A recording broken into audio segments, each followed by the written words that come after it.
যেমনটি আমরা খবরের শুরুতে বলছিলাম যে ভোট দিতে আজও রাজধানী ছাড়ছেন সাধারণ মানুষ। ট্রেন বাসে রয়েছে যাত্রীদের বিশেষ চাপ। রাজধানীর কমলাপুর স্টেশন থেকে যুক্ত হচ্ছেন আমাদের স্টাফ করেসপন্ডেন্ট আরাফাত ইসলাম।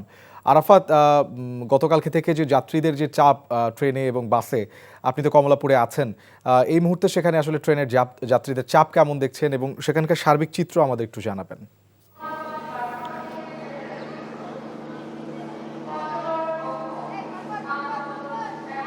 মঞ্জুর মোর্শেদ, আপনি যেমনটি বলছিলেন, আসন্ন নির্বাচনকে কেন্দ্র করে কিন্তু ভোটের উৎসবে মেতেছে সারা দেশ এবং ভোটের আগে এবং পরে সব মিলিয়ে 4 দিনের লম্বা ছুটিতে আমরা দেখতে পাচ্ছি যে বাস ট্রেনে উপচে পড়া ভিড়। আমরা সকাল থেকেই রাজধানীর বিভিন্ন স্টেশন এবং যে বাস স্ট্যান্ডগুলো রয়েছে সেখানে আমরা ঘুরছিলাম এবং এই মুহূর্তে কমলাপুর স্টেশন থেকে কিছুক্ষণ আগে পঞ্চগড় এক্সপ্রেস নামে ট্রেনটি ছেড়ে গেছে, সেটিতে আমরা দেখতে পেয়েছি যাত্রীদের উপচে পড়া ভিড় এবং তারা যেমনটি বলছেন দীর্ঘ 17 বছর পর তারা তাদের যে ভোটাধিকার সেটির সুযোগ পাচ্ছেন এবং তার ফলে কিন্তু তারা সব পরিবারে ঢাকা ছাড়ছে।